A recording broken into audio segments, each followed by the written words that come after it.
بسم اللہ الرحمن الرحیم۔ السلام علیکم تمام سننے والوں کو خوش آمدید میرے چینل سچی آپ بیتی پر۔ تو جن دوستوں نے ابھی تک میرے چینل سچی آپ بیتی کو سبسکرائب نہیں کیا ہے وہ اسے سبسکرائب کریں اور بیل کے بٹن کو پریس کریں تاکہ آپ کو ملتی رہے آنے والی تمام اپڈیٹ۔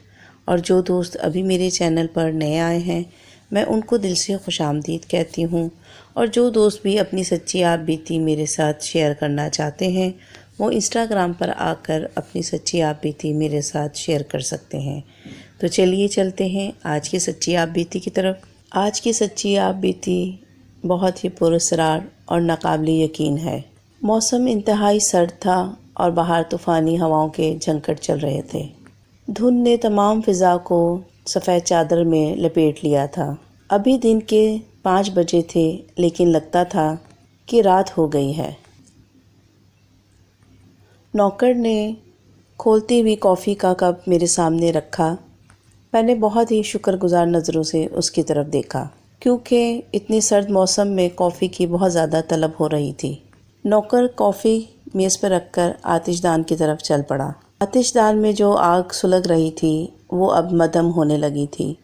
اس نے وہاں سے لکڑی کے 2-4 ٹکڑے اٹھا کر اس آگ میں ڈال دیے اور پھر اس نے ایک سلاخ لے کر لکڑی کے ٹکڑوں کو الٹ پلٹ کیا۔ جب وہ سیدھا ہوا تو میں نے بے اختیار اس سے ایک سوال کر دیا۔ میں نے کہا کہ ٹونی کہاں ہے؟ تو اس نے کہا صاحب وہ باہر آرام سے بیٹھا ہوا ہے۔ میں نے اس سے کہا کہ اس کو دروازے سے باہر مت جانے دینا۔ تو میری بات پہ وہ کہنے لگا کہ صاحب اس دفعہ تو اتنی سردی ہے کہ کوئی جاندار بھی باہر جانے کا سوچ نہیں سکتا، سوائے ان 2 پاگل جوڑے کے جو کہ اتنی سردی میں باہر نہ جانے کیوں نکل جاتے ہیں، شاید اپنی موت کی تلاش میں، لیکن موت بھی اس کو پاگل سمجھ کر ان کے قریب نہیں جاتی۔ نوکر نے مجھے بتایا۔ میں نے کہا اوہ تو کیا آج بھی وہ دونوں باہر نکلے ہیں؟ وہ کہنے لگا جی صاحب ابھی وہ دونوں ہمارے گھر کے سامنے سے گزرے ہیں۔ ان دونوں کو دیکھ کر نہیں لگتا کہ باہر اس قدر سردی ہے۔ اور اس کے بتانے پر پھر اچانک ہی میرے دل میں خواہش ہوئی کہ میں ان دونوں کو دیکھوں۔ بہت ہی کمال میاں بیوی تھے۔ میں جب سے یہاں پر آیا ہوں، آندھی ہو طوفان ہو چاہے جتنی بھی سردی ہو، یہ دونوں ٹھیک 4:30 بجے پہاڑی راستوں پر ایک دوسرے کا ہاتھ تھامے چلتے ہوئے دیکھ رہا تھا۔ حالانکہ ان دونوں کی کافی عمر تھی۔ دونوں میاں بیوی کافی بوڑھے تھے۔ مرد کی تو عمر تقریباً 70 سال تھی اور عورت کے بال بھی بالکل برف کی طرح سفید تھے، اور یہ دونوں مقامی لوگ تھے اور کسی پڑھی لکھی فیملی کے معلوم ہوتے تھے کیونکہ اس چیز کا اندازہ ان دونوں کے لباس سے ہوتا تھا۔ میرا نوکر بھی ان دونوں کی زندہ دلی اور اصول پرستی سے متاثر تھا، لیکن میں ان دونوں کو دیکھ کر کسی اور ہی خیال میں گم ہو جاتا تھا۔ مجھے اپنی بیگم یاد آ جاتی تھی جس کی یاد میرے اس کھوکھلے دماغ میں ابھی بھی موجود تھی۔ میں نے اپنا کافی والا مگا اٹھایا، اس میں سے 2-3 گھونٹ لیے اور کھڑکی کی طرف بڑھ گیا۔ میں نے دیکھا کہ وہ دونوں آوارہ روحوں کی طرح برف کی مانند چلتے ہوئے آ رہے تھے اور وہ دونوں ایک دوسرے کا ہاتھ پکڑ کر اپنی رہائش گاہ کی طرف بڑھ رہے تھے۔ ان کو دیکھ کر لگتا تھا کہ سردی ان پر بے اثر ہے۔ لگتا ہے کہ ان دونوں کے اوپر سردی بالکل اثر نہیں کرتی۔ میں اپنے نوکر کی طرف دیکھ کر بولنے لگا، لیکن جب میں نے دیکھا میرا نوکر تو پتہ نہیں کب اس کمرے سے باہر چلا گیا، اور پھر میں واپس آ کر اپنی جگہ پر بیٹھ گیا اور میرے کپ میں جو کافی تھی میں نے اسے پیا اور آخری گھونٹ ٹھنڈا ہو چکا تھا، لیکن کافی کی جو تلخی تھی وہ بڑا مزہ دے گئی۔ پہلی بار جب میں نے ان کو دیکھا تھا تو مجھے بہت عجیب لگا۔ میرا نوکر مجھے کہنے لگا دیکھیں صاحب کس طرح دونوں ہاتھ میں ہاتھ ڈالے جا رہے ہیں، جیسے کہ سردی سے ان کا کوئی واسطہ ہی نہ ہو۔ اتنے بوڑھے ہیں اس کے باوجود ان دونوں کی پھرتی دیکھیں آپ۔ میرا نوکر مجھ سے مخاطب تھا۔ محبت انسان کو ایسی ہی قوت عطا کر دیتی ہے، میں نے اپنے نوکر سے کہا۔ اس وقت یہ دونوں ایک دوسرے کے پیار میں ڈوبے ہوئے ہیں، اس لیے ان کو کسی تیسرے کی کوئی ضرورت نہیں ہے۔ اس عمر میں بھی ان دونوں کا پیار اس قدر گہرا ہے، جوانی میں نہ جانے ان کا پیار کتنا ہوگا۔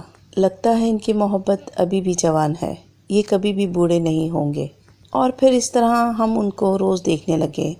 ٹھیک 4:30 بجے وہ دونوں ہاتھوں میں ہاتھ ڈالے اس پہاڑی کی طرف بڑھتے تھے۔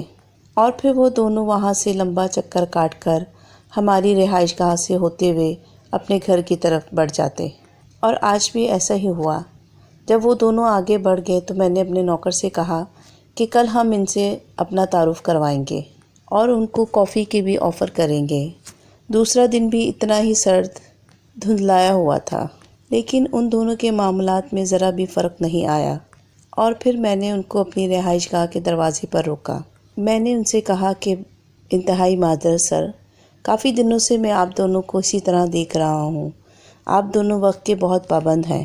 مجھے بہت آپ دونوں کی اس پابندی نے متاثر کیا ہے۔ میری خواہش ہے کہ آج آپ میرے ساتھ ایک کپ کافی پئیں۔ تمہاری خواہش پوری کرنے میں مجھے کوئی حرج نہیں ہے۔ جیسے کہ ہمارا اصول ہے، ہم موسم کی پرواہ کیے بغیر اپنے مقررہ وقت پر سیر کے لیے نکل پڑتے ہیں، اور اسی طرح ہمارا یہ بھی اصول ہے کہ ہم کافی نہیں پیتے۔ اس میں کوئی مذائقہ نہیں، صرف اصول کی بات ہے۔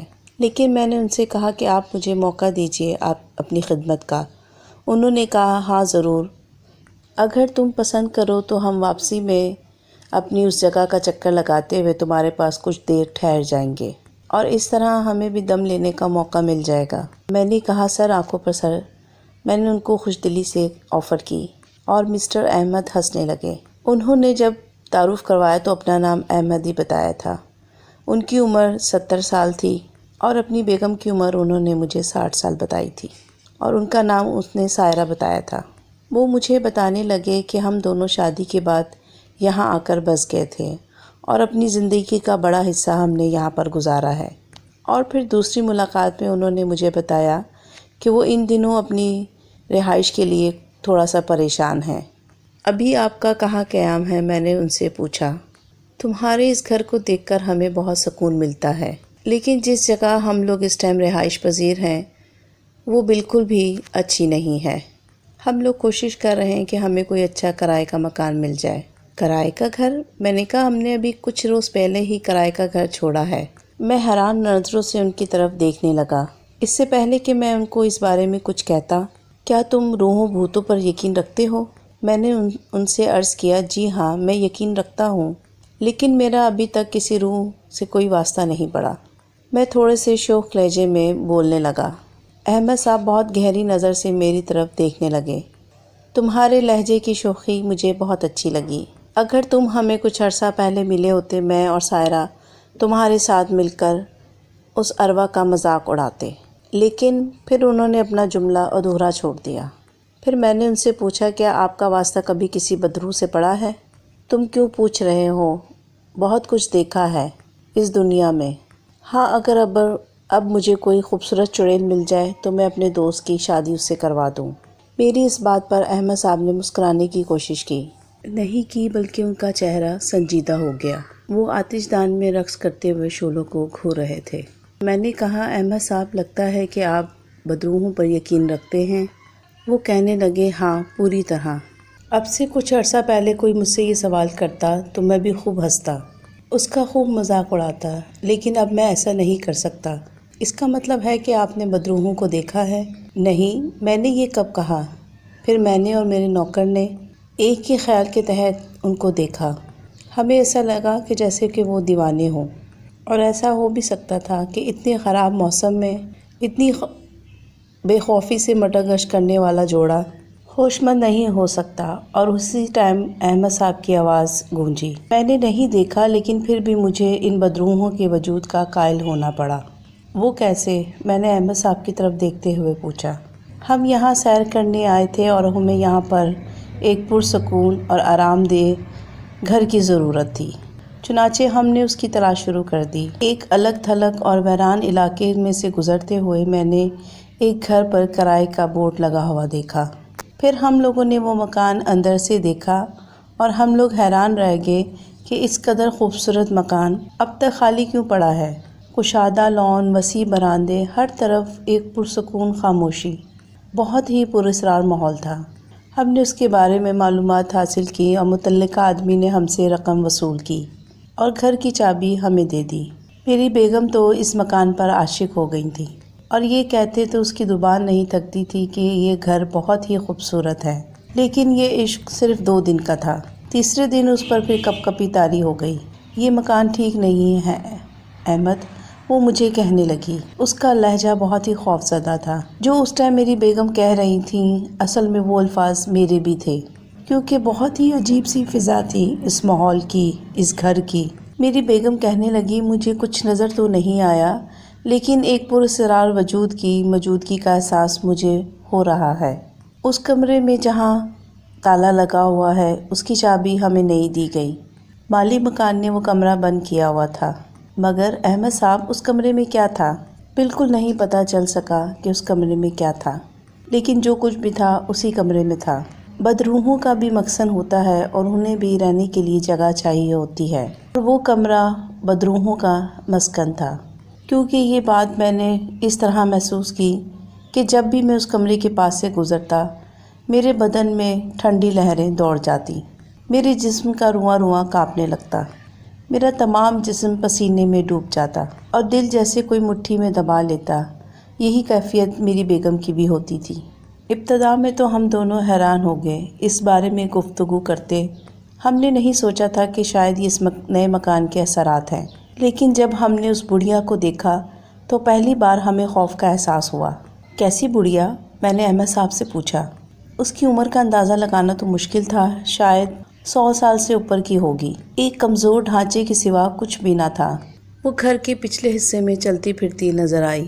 ہم لوگ حیران رہ گئے کیونکہ ہمارا مین دروازہ بند تھا، پھر وہ کہاں سے آتی تھی؟ اور پھر جب ہم نے اس سے پوچھا تو وہ کہنے لگی میں تو یہیں رہتی ہوں، ادھر پیچھے والی کوٹری میں۔ گل میرا ہر طرح کا خیال رکھتا ہے۔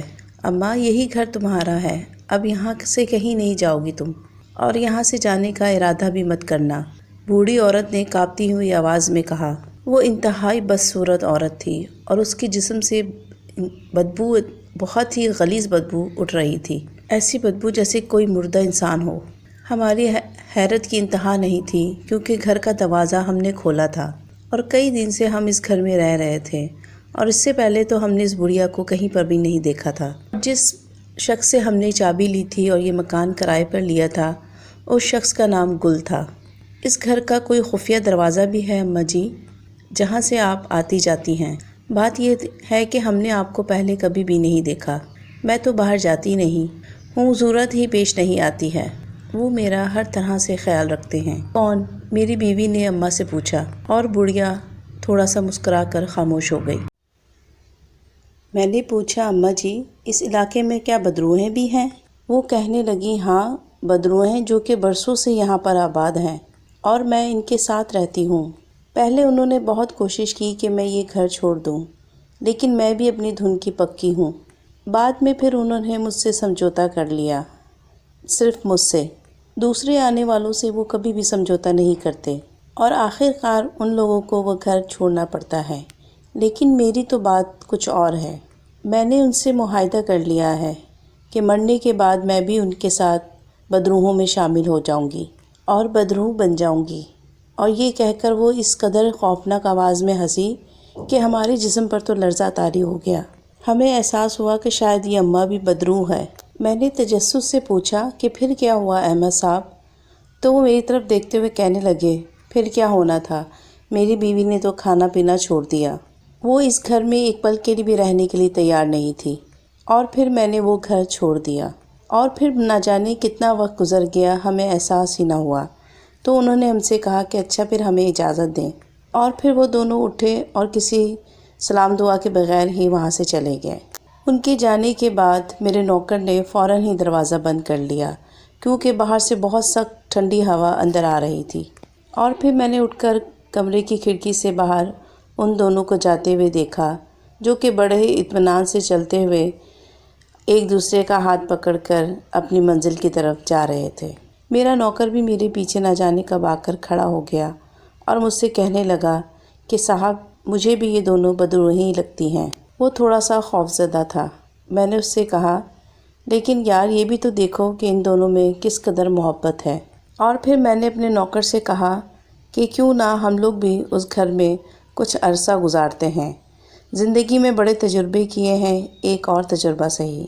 میرا نوکر کہنے لگا صاحب بعض تجربات تو جان لیوا ثابت ہوتے ہیں، یہ نہ ہو کہ آپ کو کوئی جانی نقصان ہو جائے۔ یار جان تو جانے کے لیے ہوتی ہے، میں نے تھوڑا سا مسکرا کر اس سے کہا، اور پھر اگلے دن موسم تھوڑا بہتر ہو گیا، اور پھر میں نے اپنے نوکر سے کہا کہ یار میں نے فیصلہ کیا ہے کہ کیوں نہ اس گھر میں جا کر کچھ دن قیام کیا جائے اور دیکھا جائے کہ بدروحیں کس طرح رہتی ہیں اور ان کی کیا مصروفیات ہوتی ہیں۔ میں نے اپنے نوکر کو اپنے ساتھ لیا اور اس مکان کی تلاش میں نکل پڑا۔ حالانکہ میں نے احمد صاحب سے اس گھر کے بارے میں کچھ تفصیل تو نہیں جانی تھی، لیکن ہمیں کچھ زیادہ تگ و دو نہیں کرنی پڑی۔ اس علاقے کے شمالی حصے میں جاتے ہوئے وہ مکان ہمیں نظر آ گیا جس پر لکھا ہوا تھا کرائے کے لیے خالی ہے۔ ہم دونوں نے وہاں کا جائزہ لیا تو میرا نوکر مجھ سے کہنے لگا، صاحب مجھے تو یہ واقعی میں کوئی بھوت بنگلہ لگتا ہے، یہاں کا ماحول ہی بہت زیادہ پراسرار ہے، لگتا ہے کہ یہاں پر بہت زیادہ روحیں اور بدروحیں رہتی ہیں، لگتا ہے یہ بھوت نگر ہے، یار مجھے تو مزہ آ جائے گا ان کے ساتھ کچھ ٹائم گزارنے میں۔ میں نے اپنے نوکر کو ہنستے ہوئے کہا، ہمیں احمد صاحب نے مالی مکان کا نام گل بتایا تھا۔ میں سوچنے لگا کہ ان کا پتہ مجھے کیسے چلے گا۔ پھر میں نے اس گھر کے دروازے پہ دستک دی کیونکہ احمد صاحب نے اس بڑھیا کے بارے میں ہمیں بتایا تھا اور مالی مکان کا پتہ اس بڑھیا سے ہی مل سکتا تھا۔ کافی دیر دستک دینے کے باوجود بھی ہمیں اندر سے کوئی جواب نہیں ملا کیونکہ اس گھر کی تمام کھڑکیاں اور دروازے بند تھے۔ کافی دیر وہاں کھڑے ہونے کے بعد ہم دونوں واپس کے لیے مڑے تو مجھے 10 سال کا ایک بچہ نظر آیا جو کہ شاید اسکول کی یونیفارم میں یہیں پہ آ رہا تھا۔ میں نے اس بچے کو روکا اور اس سے کہا کہ بیٹا، اس مکان کے مالک گل سے ہماری کہاں ملاقات ہو سکتی ہے؟ آپ کو اس کے بارے میں کچھ علم ہے؟ بچہ میری طرف دیکھنے لگا اور کہنے لگا، گل جی تو بڑے بازار میں ہوتے ہیں کیونکہ ان کی دکان وہیں پر ہے۔ میں نے اس بچے سے کہا کہ یہاں پر ایک بڑی اماں بھی رہتی ہیں، تو بچہ میری طرف دیکھ کر کہنے لگا، نہیں جناب، وہ تو کب کی مر چکی ہیں۔ وہ ہمیں بتانے لگا کہ بدروحوں نے اس کے جسم سے سارا خون چوس لیا تھا اور اس مکان سے تو اس بڑھیا کا خالی ڈھانچہ ہی ملا تھا۔ کیا؟ ہم دونوں تو اس کی طرف حیرت سے دیکھ رہے تھے اور ہم دونوں کا منہ کھلا کا کھلا رہ گیا۔ وہ ہم دونوں سے مخاطب ہوا، آپ یہ جو کرائے کا گھر دیکھ رہے ہیں، بورڈ لگا ہوا ہے، گل صاحب تو اس کو بغیر کرائے پہ بھی دینے کے لیے راضی ہیں۔ یہ بورڈ تو انہوں نے ویسے ہی لگا رکھا ہے۔ میں نے بچے سے پوچھا کہ اس کی کیا وجہ ہے، تو وہ کہنے لگا کہ اس گھر میں بھوت رہتے ہیں اور ان بڑھیا کو بھی اس بھوتوں نے ہی مارا تھا کیونکہ وہ بڑھیا یہ مکان چھوڑنے کے لیے راضی نہیں تھی۔ میں نے بچے سے کہا، کیا آپ مجھے گل کی دکان کا پتہ بتا سکتے ہیں؟ تو اس بچے نے ہمیں گل کی دکان کا تمام پتہ سمجھا دیا اور پھر میں نے اپنے نوکر کو ساتھ لیا اور گل کی دکان پر جا پہنچا۔ گل کی یہ چھوٹی سی دکان تھی جو کہ جنرل اسٹور کی طرح بنی ہوئی تھی۔ جب ہم نے اس مکان کے بارے میں اس سے بات کی تو وہ کافی خوش ہو گیا اور ہم سے کہنے لگا کہ میں آپ کو وہ مکان بغیر کرائے کے لیے دے سکتا ہوں اور جب تک آپ کا دل چاہے آپ اس مکان میں رہ سکتے ہیں، اور میں آپ سے 1 روپیہ بھی نہیں لوں گا کرائے کے نام پر۔ ہمارے یہاں پر دشمنیاں چلتی ہیں اور نہ جانے کس نے میرے مکان کے بارے میں الٹی سیدھی افواہیں پھیلا رکھی ہیں اور اس گھر کو آسیب زدہ مشہور کر دیا ہے تاکہ میں مالی نقصان اٹھا سکوں، اور یہی وجہ ہے کہ میں چاہتا ہوں کہ یہاں پر کوئی لمبے عرصے کے لیے رکے۔ میں اس سے 1 روپیہ بھی کرائے کے نام پر نہیں لوں گا تاکہ لوگوں کے دلوں میں اس کا ڈر بیٹھا ہوا ہے، ان کے دل سے وہ ڈر ختم ہو جائے کہ یہ مکان آسیب زدہ ہے۔ اور اس نے پھر ہمیں چابیوں کا گچھا تھما دیا اور کہا کہ جب آپ کا دل چاہے آپ اس مکان میں آ کر رہ سکتے ہیں، میری طرف سے آپ کو اجازت ہے۔ گل نے مجھ سے کہا۔ میں نے اس سے کہا کہ آپ مجھے اس گھر کے بارے میں اور بھی کچھ بتائیے۔ گل ہمیں بتانے لگا کہ یہ مکان میرے سسر کا ہے اور اس نے مرتے ٹائم اپنی بیٹی کے نام کر دیا تھا۔ میں نے اپنی زندگی کے 20 سال باہر دبئی میں گزارے ہیں اور اس طرح پھر یہ میرے حصے میں آیا کیونکہ میرے پاس تو اپنا ذاتی گھر موجود تھا اور میں اپنا ذاتی گھر چھوڑ نہیں سکتا تھا، لیکن میں نے پھر بھی اس گھر میں کئی راتیں گزاری ہیں، لیکن مجھے آج تک اس گھر میں بالکل بھی ڈر نہیں لگا اور نہ کوئی روح اور بدروح کچھ نظر آئی مجھے۔ لیکن ہاں، جب سے وہ بڑھیا اس مکان میں مری ہے تب سے یہ مکان افواہوں کی زد میں آ گیا ہے اور یہ مشہور ہو گیا ہے کہ یہ مکان آسیب زدہ ہے اور یہ کام میرے دشمنوں کا ہے۔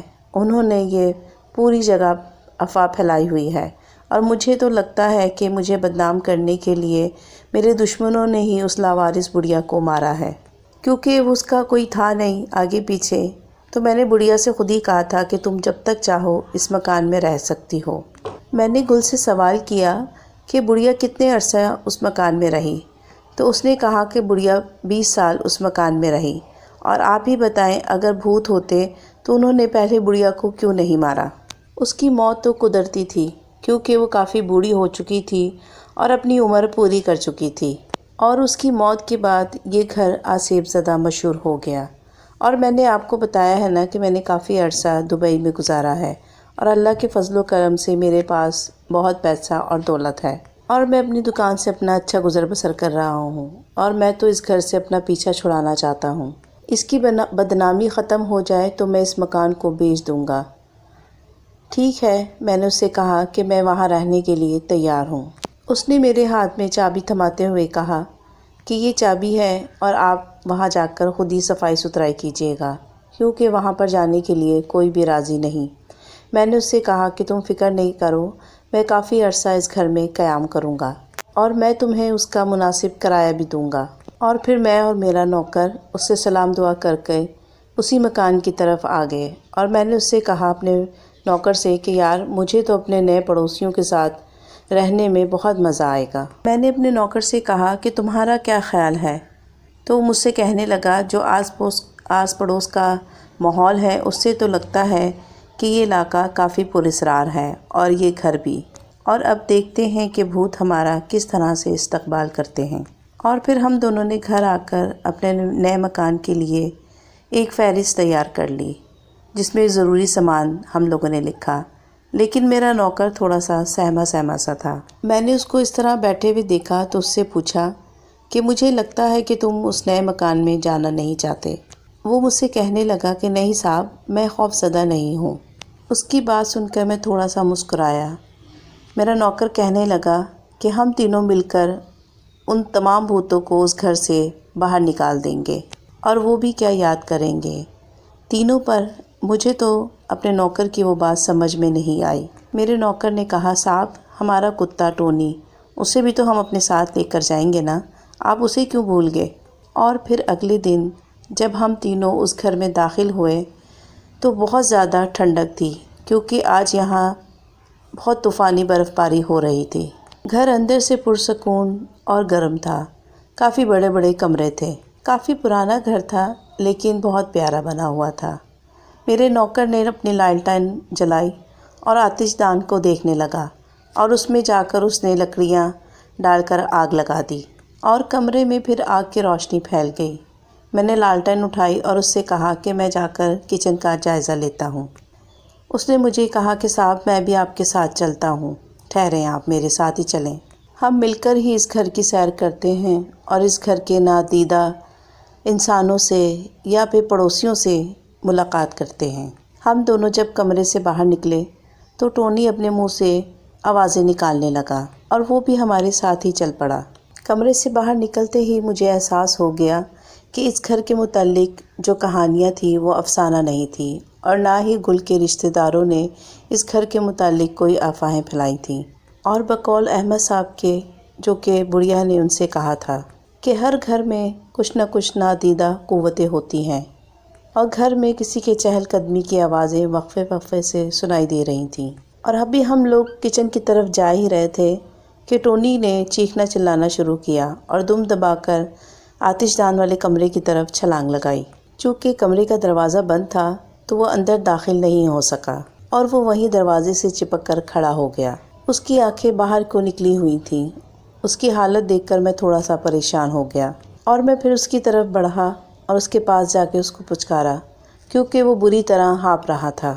اور میں نے یہ بھی سن رکھا تھا کہ کتے بلیوں کو اس طرح کی چیزیں نظر آ جاتی ہیں جسے ہم انسان نہیں دیکھ سکتے تھے۔ اور میرا نوکر بھی تھوڑا سا پریشان ہو کر میرے پاس آ کر کھڑا ہو گیا اور مجھ سے کہنے لگا کہ صاحب جی، اسے کیا ہو گیا ہے؟ میں نے اس سے کہا کہ چلو آگے بڑھ کر دیکھتے ہیں۔ اور آج ہمیں فیصلہ کر لینا چاہیے کہ ہمیں اس گھر میں رہنا ہے یا نہیں رہنا۔ اس نے کہا کہ ٹھیک ہے صاحب، ویسے یہ گھر حیرت انگیز طور پر کافی بڑا ہے اور میرے خیال سے یہ کافی پرانا بھی ہے۔ ابھی ہم تھوڑا آگے ہی بڑھے تھے کہ ایسا محسوس ہوا کہ ہم دونوں کے درمیان کوئی گھس کر چل رہا ہو۔ ٹونی میری ٹانگوں سے لپٹا جا رہا تھا۔ اس سے اندازہ ہو رہا تھا کہ وہ کافی خوفزدہ ہو گیا ہے، اور ٹونی کی یہ کیفیت بھی اس ماحول کو کافی ہیبت ناک بنا رہی تھی۔ مختلف کمروں سے ہوتے ہوئے ہم ایک کمرے میں پہنچے۔ اس کمرے میں تہہ خانے میں جانے کا راستہ تھا۔ تہہ خانے کا دروازہ پہلے کبھی ثابت ہوگا، لیکن اب وہ تمام دروازہ ٹوٹ پھوٹ گیا تھا اور اس کی دوسری طرف سیڑھیاں نظر آ رہی تھیں نیچے جانے کے لیے۔ اور پھر میں نے اپنے نوکر سے کہا کہ چلو نیچے چل کر دیکھتے ہیں۔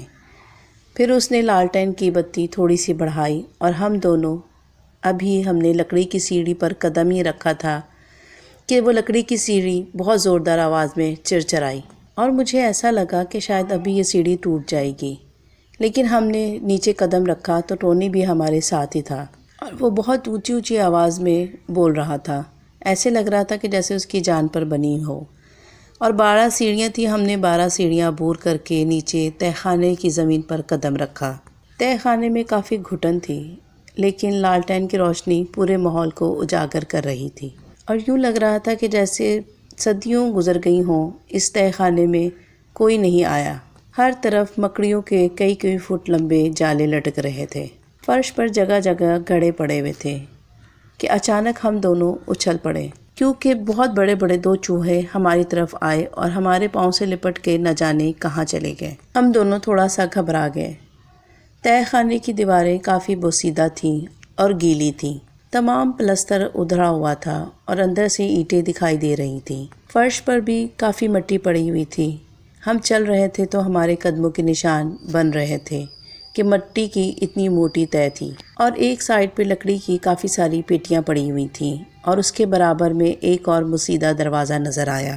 ہم دونوں اس بوسیدہ دروازے کے قریب پہنچ گئے، اور جیسے ہی میں نے دروازہ کھولنے کے لیے ہاتھ بڑھایا تو ٹونی نے دونوں پاؤں سے اچھل کر میری کلائی پکڑ لی۔ یہ اس کا انتہائی حیرت ناک قدم تھا، کیونکہ کتا شدت سے اس دروازے کو نہ کھولنے کے لیے ہمیں منع کر رہا تھا۔ میرا نوکر میرے ساتھ ساتھ تھا، لیکن اس کی خاموشی بتا رہی تھی کہ وہ اس ماحول سے تھوڑا سا متاثر ہے۔ اور پھر اس کی ہلکی سی آواز مجھے سنائی دی کہ صاحب، بقیہ کام ہم کل پر چھوڑ دیتے ہیں۔ صبح کی روشنی میں ہم تمام عمارت اور یہ تہہ خانہ دیکھیں گے۔ میں نے اس سے پوچھا کیا تم خوفزدہ ہو؟ تو اس نے کہا کہ یہ دیکھیں۔ اس نے میرا دھیان زمین کی طرف کیا۔ جب میری نظریں اس طرف گئیں تو دہشت سے میرے جسم میں کپ کپی دوڑ گئی، کیونکہ وہ منظر ہی ایسا تھا، کیونکہ فرش کے اوپر مٹی کی موٹی تہہ پر انسانی قدم بنتے جا رہے تھے۔ ایسا لگ رہا تھا کہ جیسے کوئی 8-9 سال کا بچہ پورے کمرے میں دوڑ رہا ہو۔ لالٹین کی روشنی میں ان قدموں کو غور سے دیکھنے لگا، لیکن ایسا لگا کہ جیسے وہ بچہ ناچ رہا ہو، کبھی ادھر تو کبھی ادھر، اور پھر وہ تہہ خانے کی سیڑھیوں کی طرف بڑھ گیا۔ میرے نوکر نے مجھ سے کہا کہ صاحب چلیں، اوپر چلیں، کیونکہ وہ بچہ بھی اسی طرف بڑھا ہے۔ اس تہہ خانے میں اور کچھ بھی نہیں ہے، میرے نوکر فوراً مجھ سے کہنے لگا۔ ہاں چلو۔ پھر میں نے اپنے نوکر سے کہا، تو ہم لوگ جب سیڑھیوں پہ چڑھنے لگے اور وہ قدم ہم سے پہلے ہی تہہ خانے سے باہر نکل گئے۔ میں نے اپنے نوکر سے کہا کہ اب اس سے زیادہ یہاں رکنا بالکل فضول ہے۔ احمد صاحب نے بالکل ٹھیک ہی کہا تھا، یہ عمارت بھوتوں سے بھری ہوئی ہے، یہاں پر تو ایک رات بھی قیام نہیں کیا جا سکتا، بجائے اس کے کہ ہم یہاں مستقل رہیں۔ میرا نوکر کہنے لگا، تو میں نے کہا نہیں یار، مجھے تو یہ دل چاہ رہا ہے کہ آج کی رات ان بھوتوں کے ساتھ یہاں پر رہا جائے۔ آج کے بعد یہاں پر دوبارہ بے شک تم رک نہ کرنا، لیکن بس آج کی رات ہم لوگ یہاں پر رک جاتے ہیں۔ میرا نوکر کہنے لگا، مجھے تو لگ رہا ہے یہ گھر تو شیطان کی آت ہے، اور آپ نے دیکھا نہیں کہ ٹونی بھی کتنا خوفزدہ ہے، اور باقی صبح کی روشنی میں ہم یہ تمام مکان بھی دیکھ لیں گے۔ لیکن میرا نوکر باضد تھا، اس کی ضد کے آگے پھر میں نے اس سے کہا کہ چلو ٹھیک ہے۔ ہم دونوں پھر گیٹ کی طرف بڑھ گئے، اور جیسے ہی ہم دونوں گیٹ کی طرف بڑھے تو ہمیں وہاں پر گیٹ نظر نہیں آیا، کیونکہ گیٹ کہیں پر بھی نہیں تھا اور ہر طرف انتہائی بلند دیواریں کھڑی ہوئی تھیں اور ان کے اوپر خاردار تاریں بھی لگی ہوئی تھیں۔ اور اب میں بھی تھوڑا سا خوفزدہ اور بدحواس ہو گیا کیونکہ عمارت کا نقشہ ہی بدلا ہوا تھا اور میں نہیں جانتا تھا کہ آگے اب ہم لوگوں کے ساتھ کیا ہونے والا ہے۔ میرے نوکر نے مجھ سے کہا کہ لگتا ہے بھوتوں نے ہمیں گھیر لیا ہے اور اب ہمیں ہر قیمت پر صبح کا انتظار کرنا ہے۔ آؤ اب واپس چلتے ہیں، میں نے اپنے نوکر سے کہا اور ہم دونوں اندر کی طرف چل پڑے۔ اور یہ تمام عمارت بالکل ہی سناٹے میں تھی۔ میں نے اپنے نوکر سے کہا، جب ہم لوگ یہاں پر آئے تھے تو ہم نے بھوتوں سے نمٹنے کا عہد کیا تھا، لیکن مجھے لگتا ہے کہ تم اس عہد پر قائم نہیں ہو۔ تم کیا کہتے ہو؟ کیا دن کی روشنی میں ہمیں اس مکان سے باہر جانے کا راستہ مل جائے گا؟ میرا نوکر کہنے لگا، کچھ نہ کچھ تو ہوگا، لگتا ہے کہ بھوت اپنی روایت نہیں توڑیں گے اور مجھے لگتا ہے کہ ہم لوگ اس عمارت سے زندہ باہر نہیں جانا نصیب ہوگا اور کوئی بھی یہاں سے زندہ باہر نہیں گیا ہوگا۔ میں نے اس سے کہا کہ یہ دیکھو تمام دروازے غائب ہو گئے ہیں اور اس کی مجھے بے حد پریشانی ہے، چلو اندر چلتے ہیں اور ٹونی کو بھی لے آؤ۔ اور میں اندر کی طرف بڑھ گیا، میرا نوکر اور ٹونی میرے پیچھے آ رہے تھے۔ میں نے کہا کہ اگر ہمیں گیٹ مل جاتا تو ہم اس خوفناک عمارت سے باہر نکل جاتے۔ اور اس مکان پہ ایک بہت ہی خوفناک سا سناٹا تھا، بہت خاموشی تھی اور ایسا لگ رہا تھا کہ یہ خاموشی ہم تینوں کو نگل لے گی۔ اور پھر میں رکا اور ان دونوں کا انتظار کرنے لگا کہ وہ دونوں میرے قریب آ جائیں اور ٹونی میرے قریب آ کر میرے پاؤں کے ساتھ لپٹنے لگا اور آوازیں نکالنے لگا۔ اس طرح لگ رہا تھا کہ جیسے وہ مجھے کہہ رہا ہو کہ یہاں سے باہر نکل پڑے، اور میں اپنے نوکر کا بھی خوف تھوڑا سا کم کرنا چاہتا تھا۔ میں نے نوکر سے کہا کہ ابھی تک ہم لوگوں نے اس عمارت کا مغربی حصہ نہیں دیکھا، چلو ہم اس طرف چلتے ہیں۔ میرے کہنے پر اس نے خاموشی سے سر ہلایا اور آہستہ آواز میں کہنے لگا کہ جی چلیے چلتے ہیں۔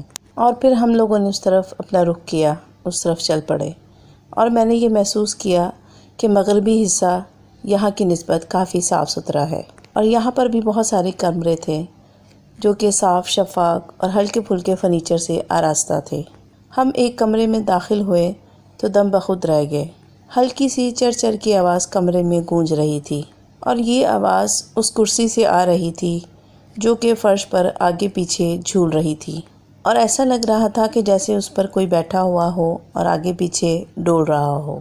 اور جو ہی ہم نے کمرے میں قدم رکھا تو وہ آواز آنا بند ہو گئی اور ہلتی ہوئی کرسی بھی رک گئی اور مجھے ایسے لگا کہ جیسے کرسی سے کوئی اٹھا ہو اور میں نے اسی طرف اپنی نظریں گاڑ دیں اور مجھے ایسے لگا کہ جیسے کوئی میرے قریب سے ہو کر دروازے کی طرف بڑھ گیا ہو اور مجھے صاف محسوس ہوا تھا کہ جیسے وہ چیز جاتے ہوئے میرے ساتھ ٹکرائی تھی اور میرا نوکر بھی اس طرف ہمیں ہی دیکھ رہا تھا۔ اور پھر اچانک ہی ایک زوردار آواز آئی، پٹاخ کی، اور میرا نوکر ایک طرف کو گر گیا اور ایک مکروہ آواز ابھری، دروازے سے ہٹو، کیونکہ میرا نوکر دروازے کے بیچ میں کھڑا ہوا تھا اور یہ پٹاخ کی آواز میرے نوکر کے گال پر پڑنے والے تھپڑ کی تھی۔ اور پھر اس نے اٹھ کر مجھ سے کہا کہ یہ کون ہے بزدل کمینہ جو نظر نہیں آ رہا، ہمت ہے تو سامنے آئے نا، اور میں بھی تو دیکھوں یہ کتنا بڑا بھوت ہے۔ وہ نیچے سے اٹھ کر کھڑا ہو گیا، مجھ سے کہنے لگا کہ صاحب ہم لوگوں کو ان کا مقابلہ کرنا چاہیے ہے، اب یہ مجھے جہاں بھی نظر آئیں گے تو میں تو ان کا ڈٹ کر مقابلہ کروں گا۔ اور میں نے اس کو شاباشی دی اور اس نے ایک زوردار لات کرسی کی طرف بڑھائی اور کرسی کو پیچھے کی طرف دھکیل دیا اور مجھے ایسے لگا کہ میرا نوکر بہت زیادہ غصے میں ہے۔ میں نے اس سے کہا کہ حوصلہ رکھو، چلو دوسرا کمرہ دیکھتے ہیں، اور ہم دونوں پھر باہر نکل آئے اس کمرے سے۔ برابر میں بھی ایک کمرہ تھا جس کا دروازہ بند تھا اور میرے نوکر نے اس دروازے کو ایک زوردار لات ماری اور وہ دروازہ کھل گیا اور اندر داخل ہو کر اس نے مجھے کہا کہ میں یہاں پر آیا ہوں، تو مجھے یہاں سے نکال کے دکھا۔ میرا نوکر ایک زوردار آواز میں بولا اور میں ایک ساتھ سائڈ پہ کھڑا ہو کر اپنے نوکر کو دیکھنے لگا اور ٹونی بھی میرے ساتھ ہی کھڑا ہوا تھا۔ شاید بھوت نے میرے نوکر کا چیلنج قبول نہیں کیا تھا کیونکہ یہاں پر کچھ بھی ایسا نہیں ہوا تھا۔ جب ان دونوں کی کوئی ایسی بات نہیں ہوئی تو میں نے کمرے کا تمام جائزہ لینے لگا۔ ابھی میں کمرے کا جائزہ لے رہا تھا کہ اچانک ایک زوردار سا دھماکہ ہوا اور یہ دھماکہ دروازہ بند ہونے کا تھا اور میں فوراً ہی دروازے کے پاس پہنچا اور اس کو کھولنے کی کوشش کرنے لگا۔ ابھی میں دروازے کو کھولنے کی کوشش کر ہی رہا تھا کہ مجھے اپنے نوکر کی گھٹی گھٹی سی آواز سنائی دی، اور جب میں نے پیچھے مڑ کر دیکھا تو میں تو اچھل ہی پڑا، کیونکہ وہ ایک زرد روشنی کا ہولہ تھا جس نے میرے نوکر کی گردن دونوں ہاتھوں سے دبوچی ہوئی تھی اور اس کی آنکھیں باہر نکلی ہوئی تھیں۔ میرا نوکر اندیکھے وجود کو گھوسے بھی مار رہا تھا، اور دوسرے ہی لمحے ہمارے ٹونی نے اس طرف چھلانگ لگائی اور اس نے جا کر بھوت کی ٹانگ اپنے منہ میں دبا لی، اور پھر میں نے اپنے نوکر کو اپنے ہاتھ سے پکڑا اور اس کا گلا سلانے لگا، اور میں نے اس سے کہا کہ تم ہمت نہیں ہارو، ہم لوگ انشاءاللہ یہاں سے نکل جائیں گے۔ اور میرے کتے نے بھی اسی طرف چھلانگ لگائی جہاں وہ ہولہ باہر کی طرف بھاگا تھا، اور جب ہم لوگ باہر آئے تو میں نے یہ دیکھا کہ سامنے والے کمرے کا دروازہ کھل کر بند ہو گیا۔